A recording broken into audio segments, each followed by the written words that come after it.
Ignition sequence start. 3, 2, 1. Range is hot. Lock and load. It's time for the Gun Rack with your hosts, Joey and Drew.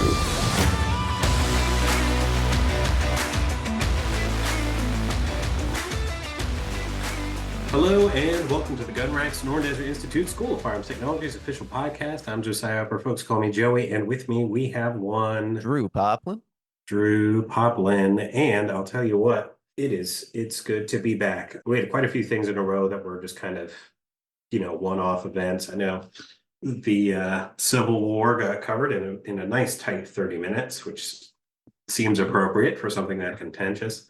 And Ken Burns needed how many episodes to cover? It's weak. I forgot I was on a podcast for a second. I did hear, I don't know if you passed this along yet, but there was a gentleman who had heard of SDI because of the Gun Rack, and I think that's a first for us. Yeah, I'm not gonna lie, I was a bit starstruck. I was like, I met a fan. By ourselves? Yes. Got one guy in Pennsylvania to hear about us before the school. Yeah. I mentioned it last week, mentioned that is probably the highlight of my entire time at Great American Outdoor Show. Other than the milkshakes and watching the dog jumping competition for about 15 minutes. That's good. Yeah, it's good to be back. I missed you guys, and I am in crunch time I'm in grad school. I think I've mentioned it on the podcast before. And this has definitely been a tricky class, and we are wrapping it up Sunday night because our professor, who there's no way she listens to the Gun Rack, so not my favorite professor I've ever had. So it's an 8-week mini-mester, right? And this is the end of week 7, and she decided to just make everyone take the exam either Sunday, which is still week 7, or Monday night. Ooh. Which is just some real aggressive energy coming off of her. No time to review. Absolutely not. You don't get to have that. She will be getting a very kind course evaluation at the end of this for sure. We'll be glad to be putting that to bed for sure. Anyway, let's get into this tier list. Today's topic of conversation is going to be the best concealed carry handguns for women. But before we do that, who is today's show brought by, Drew? As always, it's brought by Sonoran Desert Institute, aka SDI. Now, you may be wondering, what is Sonoran Desert Institute? Well, SDI is an online school that helps students learn the skills and the techniques that they'll need to be successful in the firearms and the unmanned technology industries. SDI is accredited by the Distance Education Accrediting Commission, the DEAC, and currently we offer 3 programs in firearms technology. Yeah, let's talk about those programs a little bit because we are a firearms podcast. First up, we have the Associate of Science in Firearms Technology, our biggest, most comprehensive course. We have the Certificate in Firearms Technology Gunsmithing, and finally, our brand new offering, the Certificate in Firearms Technology Handgun Specialist Program. It's been really cool seeing, given its age, how many people have been interested in that. That's been awesome to see. Had a lot of returning grads come back to take. Yeah. So that is wonderful to hear. Absolutely. But if you want more information about any of those programs, you can go to www.sdi.edu. Go to our website. There's an academics tab. You just click on that. You find out all the information you want, from course descriptions to tuition to the lab tools that we send to you. Again, that is www.sdi.edu. Let's get into things. So today we're talking about best concealed carry handguns for women, as we mentioned before. And our intent here is to give a breakdown of self-explanatory, but there are some differences between what men and women can carry easily and comfortably sometimes, not all the time. And there was actually a little bit of self-gut check on this when I was doing my research for it. There's 2 ways to look at this, right? I think when a lot of people look at options for concealed carry handguns for women, they are thinking in their brains concealed carry handguns for beginners. I certainly was, and that is a wrong way to look at it. It may be true in some cases, it may be true in a lot of cases, but we have to look at this from two angles, right? We have to look at this from the angle of someone who's new to shooting, like we frequently do for concealed carry handgun options. But we also need to be taking a look at this in a sense that some women that are concealed carriers have been carrying for a long time, and that's good too. I think a lot of the people that look these kind of options up are in that first pool, but I tried to include some of both. So without any further ado, let's hop into it. I've got three sources I'm using today. One is the Range 702, Ultimate Shooting Experience, and this was written by Chris Chinsky. Of course, it was written by a dude. Of course, two dudes are about to talk about this on a podcast. And then we have Gun Digest, which was written by Dick Jones. And so that's good. And then, of course, because we had to do it, I also asked ChatGPT the same question and was pleasantly surprised it gave me a cogent answer. So we're going to go through each of those, and we're going to go through some of my options here. Some of the things they brought up are valid, and some of them are bad takes. And we did get to see some more of the issues that I was railing about earlier that kind of prompted this topic of conversation. So there are some things that there's a lot of things that are brought out from biases that make this hard to navigate, and we kind of have to address those piece by piece. One is that a lot of people that buy handguns with the intent of their spouse using them for concealed carry, including some people I know, are like, well, I just want something where she doesn't have to think about anything. She can simply pull the firearm out and pull the trigger. And that is how a threat to life would be addressed in a self-defense capacity. That leads to a lot of people proposing a double action only snub nose revolver, which if you have checked some of our previous episodes out, we talked about that in depth and why that's a really freaking dumb idea for anyone, especially someone who is new to shooting. Like that's just crazy talk. And we do see some of those options. I'll give both sides credit for they both have the LCRX. I think it's both have the LCRX. If not, they're in that kind of subcompact revolver space, right? And that's just not something I would put on anyone, except for a very experienced shooter. And even then, I think there are better options. So that's part one. But part two, which is something of an advantage, if you're a seasoned shooter, if you have that experience and capacity, you're going to be able to carry more subcompact things than I am, which is not fair, but it is true. There are exceptions to everything that I'm going to say, I think, today. But if you put my hand up against my wife's hand or Drew's wife's hand, or any other woman's hand, their hand is likely to be significantly smaller than mine. I've got pretty big hands, but there is a pretty acute physical difference frequently between one and the other, which means you, as a person with a smaller sized hand, have the ability to manipulate and hold subcompact firearms, sometimes without dangling a pinky. A lot of people buy firearms and just claim they don't have any issues dangling a pinky. It is one of the worst things you can possibly do in terms of operating a handgun. It ruins so much of your grip. It's a terrible idea. And for a lot of people, you can get away with a lot more for that, which opens up this wonderful field of stuff. The trick is with that is that a lot of the times those firearms, those subcompact firearms, offer a reduction in barrel length as well. And if you're an experienced shooter, that is fine. If you are not an experienced shooter, excuse me, that's a terrible idea. Same rules. Barrel length is going to give you a higher margin of error if it's longer, as long as you can continue to conceal carry it effectively and comfortably.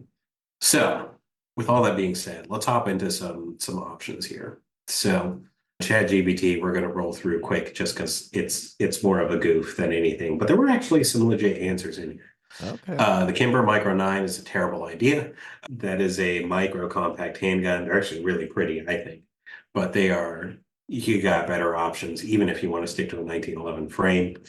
Ruger LCP2, it's again, very, very, very compact. Might be too compact to be practicable. No, practicable is still a word, but practical is probably correct there. Walther PPS M2 is a great concealed carry firearm. Not going to dunk on that too hard. Springfield Armory Hellcat, that's a micro compact, but it's got a decent capacity. I think the base on that's 11+1, but that's just me pulling numbers out of the air. So check that one. Colt Cobra and 38 Special is not a good idea. One that was offered as an option that I hate is the Beretta Compact 3032, which is a nope. That's a tip-up barrel design, which is it's not good. No one needs to be concealed carrying that. They have the Taurus G2C, which is a very popular concealed carry handgun offering. I think that's what Chris carries, if I remember correctly. I think he owns a G2 or a G2C. I know that. Yeah, I miss Chris. So we've got the Smith & Wesson M&P Shield EZ, which we'll go into further later. You got the Glock 43, which is a real good option for this particular set of variables. And then you have the 365, which I'm going to object to with some caveats. It's still a pretty good handgun, I think. So Springfield Armory Hellcat RDP, I would actually argue that the grip is too long. A lot of people seem to really enjoy it. When we are talking women's handguns, the other thing we want to keep track of, and this is again a rule that has some very specific contradictory examples, but women's clothing tends to be more form-fitting on the whole than men's clothing does. I was gonna say I was gonna bring that up. Like, Yeah. I mean, not So tighter than my pants, but you know, yeah, not tighter than Drew's pants because those are just sprayed on. yeah. Yeah, and are leather. It's all bad. But for these kind of clothing, if you have the opportunity to use anything with a holster claw, that is generally going to be a really good option. But because of that, I would say take advantage of the fact that if you are able to operate a handgun effectively that has a shorter grip, take advantage of that opportunity. And the Hellcat, I would argue, is probably going to be on the wrong side of that. It's still a good firearm. It's probably not for me, but it's still good. Smith & Wesson Shield EZ 380 is really good in that space. The M&P compacts, I like all of them, to be straight with you, but the EZ is specifically made to be extremely easy to shoot and operate. That's it. That's its job. And because of that, you're going to be in good hands with that. A lot of these Ruger LCPs, the Max 380s, they're just too small, I think, for most people in most situations, and that's okay for a handgun, but I wouldn't carry one. I would recommend that you be an experienced shooter if you do. And I think a lot of the people that this is being sold to as a product are new shooters who are looking for a first concealed carry. And in that context, that's not a wise choice. The one that Gun Digest recommended, that would be my recommendation. Out of all of these, I'm just going to spoil that now since we're going through kind of line by line here, is the SIG P365 XL. The P365 gets a shout out in the other article as well, but I'm going to go with the XL in particular for two reasons. One, the grip is very modest, but it's enough that like even my hands, they got to fight a little bit, but they can hold on. So you should be able to have enough real estate to make that handgun work for you. That's one of the 365's primary selling points. What the XL does is give you that selling point without sacrificing barrel length, which is absolutely crucial to the accuracy that you're going to need. Also, the sight system on the 365 XL slaps, and not enough people talk about it. We'll save that for another conversation, but that is it is perfect for concealed carry. The first time I saw it, I'm like, this is stupid. And then I pulled it out at night once in a darkened room, and I was like, whoa, wow, this is great. So Anyway, Shield Plus, the MOP shields are absolutely adored. So I'm not going to say that much against them. It's, again, barrel length is going to be an issue I have with that. Ruger Max 9, same issue. Those were all of the pulls from Gun Digest. The range 702, pitch is the 365. We just worked through that. Mhm. The MMP 9 Shield Plus, which we already talked about. The 43X, which does the opposite of what I'm trying to do. It lengthens your grip while not changing your barrel length.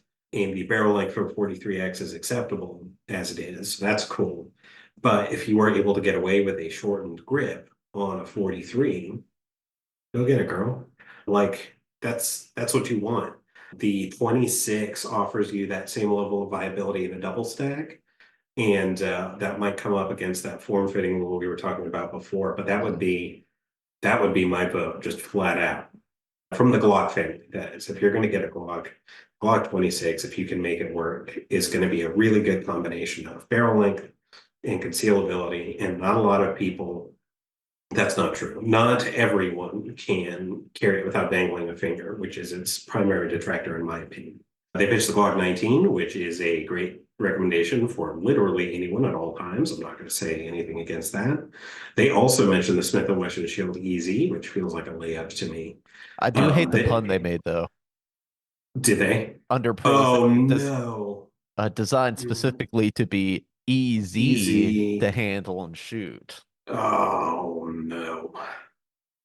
The other thing they mentioned that I actually do have an issue with is that the magazine capacity we're talking about for the 9, I think this is the 9 they're mentioning here, is that it's an 8-round capacity, which means you probably need to be carrying 2 magazines. I think we've talked about capacity, what ideal capacity is for concealed carry before, but spoiler alert, in my opinion, as long as you're carrying double-digit rounds, you're probably carrying enough for a everyday carry situation.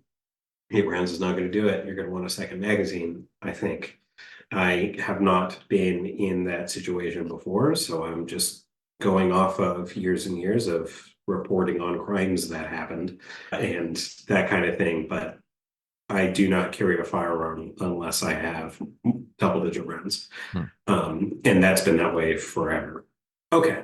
The next one they do is the CZ P10C. And for longtime listeners of the channel, they know that CZ is dialed directly into my heart at all times, but the P10C is no.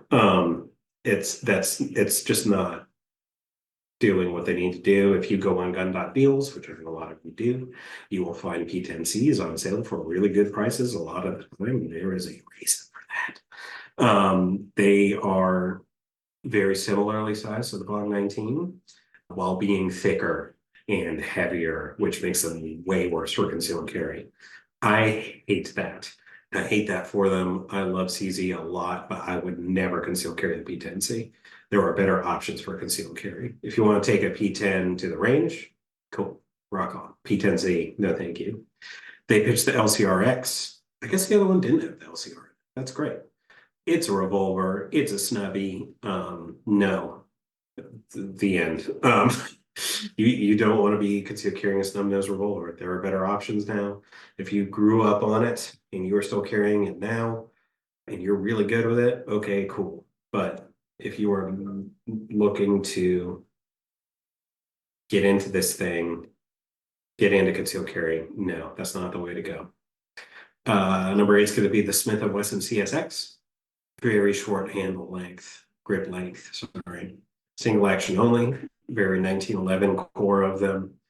I love the CSX as a concept. When I picked the 365 XL as my newest concealed carry firearm, I actually had them take out a CSX and me tell them that I was buying a CSX. And then switched last minute to the XL because I dry fired the CSX and hated it. That being said, that doesn't make it a bad firearm. I would still prefer the 365 XL, but if you're into that single action vibe and a good beaver tail, then CSX might be the way to go for you. And they recommend the PDP F series, which is such a bad idea that I'm just going to skip the rest of that review. That's stupid. Don't do it. Well, did you see that it won the 2023 NRA Women Handgun of the Year? I don't care. They're wrong about that. And then, of course, they have the Hellcat Pro at the end of that. So, also, well, their PDB is just an ugly gun, but that's beside the point. All right. So, Is it? if you're Is going it to take, though? Is it though? yeah, Because my wife, I told her last night the episode we're about to do, and she said, "Hey, you know what? Cuteness of a gun is not overrated." yeah. Yeah. So Ugh. at least for one list, well, I don't know about a listener, but for one person out there, for one woman, that does matter. So Yes. Um, okay. So take all of those, let's aggregate those and then add a couple for kind of my final list of recommendations here. We've talked about two of them already. We'll call it two and a half. So the 365 XL would be my number one choice, bar none. Having concealed carried it for a little over a year now, about a year and 3 months. I don't know that I will ever get a new concealed carry firearm. It is that good. There would have to be a rapid evolution of technology in the same way that the 365 changed the compact firearm market for me to consider changing concealed carry again. That's how good it is, in my opinion. You've got the Glock 26 would be my next recommendation. And I'm going to say 2B is the Glock 43. Single stack versus double stack is a significant difference there. On top of that, you can do a couple of other things. One, CZ75 Rammy is a very small firearm, and I don't even know if they make them anymore, but they're really good. You can go the way of a compact 1911. You'll probably need more than one magazine. I have a Sig Sauer C3 that carries 6+1 rounds of 45 ACP, so I have to carry two mags. But it is a 4-inch length barrel with an officer grip, which is a reduced grip. And while that firearm is heavy, I am never getting rid of that firearm. It is real, real good. And while I struggle a little bit sometimes to get my hand to fully behave with its size, you won't. And that is an advantage, and that's really cool. And then I would say finally, if you want to go with some sort of revolver option, I would recommend rocking with something with a 3-inch length barrel at the end of the day. And I don't have a specific model for you for that because frankly, I think all of them are a bad idea. But if you really want to go that way, then I'm certain you can find a Taurus that's going to be perfectly reliable and reasonably priced. If you're going to do that, the only thing I would say is make sure you can get something that's at least 38 Special plus P rated. Don't mess around with this 32 WMR cartridge. Don't go with a 22 or a 22 Magnum. Get a 38 Special plus P. The ballistic difference between that and the 38 Special plain is huge. And if you can swing for a 357 Magnum, do it, dude. I love my 357. And you can practice with 38 Special. So win-win. Yeah, that's what I've got for concealed carry handguns for women. awesome job, man. I appreciate it. I like the Yeah. almost the tier that you have, almost like a tier format. That was kind of cool. Yeah, I think it's good. I Yeah, think there's a lot of good options out there. for sure. All right, Joey, lovely having you on. Missed you, buddy. Yeah, you too. Next time we have a little bit more time, remind me. We had a comment on our snub nose episode Oh where it was boy. Was defending it the good or snub, bad? defending the snub nose. Okay. So we'll have to go over that again sometime Was it the soon. hood don't like us guy? No, no, that guy's in the Gun Rack Hall of Fame, though, whoever it Yeah. was. Uh, Absolute goated. I hope you listen still. yeah. For those who are newer, at one point we posted a podcast episode and a guy put laugh emoji, laugh emoji. No wonder the hood don't like you. And I don't know where that came from. That's my favorite thing anyone's ever said to me. It really is. Listen, It's so good. we're what, 15, 16 episodes from It was episode it 200. was pretty early on. So, It was well, great. yeah, so we're getting close to episode 200. So I think it would be wonderful, sir, if you're listening and you were the one that said it, please Send us reach some out to love. us at marketing@sdi.edu. I want to have you on the show. We'll make you like We will make you a custom shirt. yes. Yeah, wonderful, wonderful stuff. All right, everyone, that has been the Gun Rack. Thank you guys so much. For me and Joey, have fun, stay safe, and we will see you at the range. See you at the range. Sonoran Desert Institute is an online school accredited by the DEAC. It is headquartered at 1555 West University Drive in Tempe, Arizona. For more information about how you can craft your firearms future, visit sdi.edu.